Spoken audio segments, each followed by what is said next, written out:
அஸ்ஸலாமு அலைக்கும். Welcome to Jessy kitchen. இன்றைக்கி நம்ம நோம்பு கஞ்சி எப்படி செய்கிறதுன்னு பார்க்கலாம்.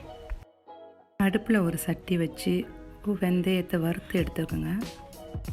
ஆயில் சேர்க்காமல் வெந்தயத்தை வாசனை வர வரையும் வறுத்து எடுத்துக்கலாம். நம்ம இதோட அளவுகள் எல்லாத்தையும் டிஸ்கிரிப்ஷன் பாக்ஸில் செக் பண்ணிக்கோங்க. இதோட ஆயில் ஆட் பண்ணிக்கிறேன்.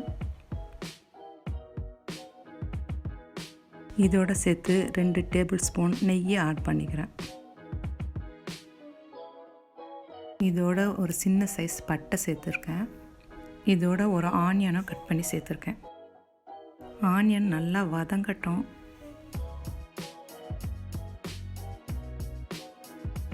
ஆனியன் நல்லா வதங்கின அப்புறம் இஞ்சி பூண்டு பேஸ்ட்டை சேர்த்து நல்லா வதக்குறேன், பச்சை வாசனை போகிற வரையும்.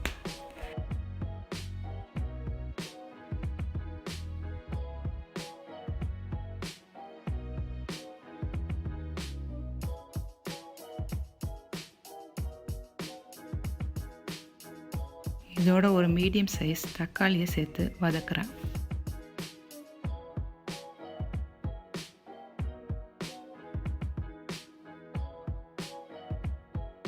ரெண்டு பச்சை மிளகாய் சேர்த்துக்கிறேன்.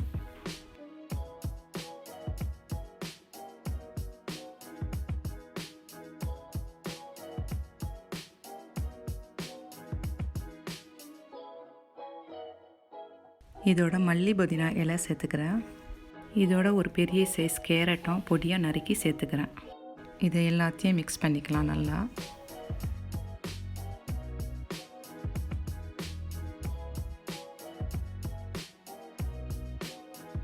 இது கூட 2 லிட்டர் தண்ணி சேர்த்துருக்கேன். தண்ணி நல்லா கொதி வர வரையும் வெயிட் பண்ணுவோம்.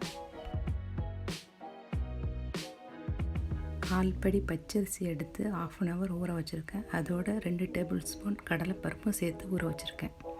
இப்போ தண்ணி நல்லா கொதி வந்திருக்கு. இதோடு சேர்ந்து ஆட் பண்ணுறேன்.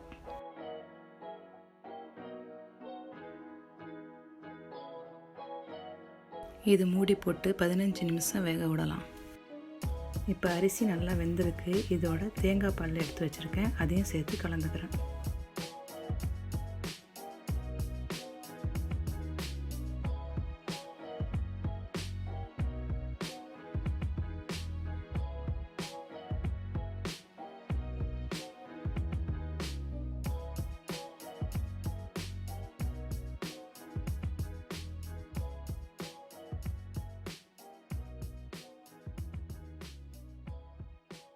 ஃபைனலாக இதுக்கு தேவையான அளவு உப்பு சேர்த்து 5 நிமிஷம் கொதிக்க விடுவோம்.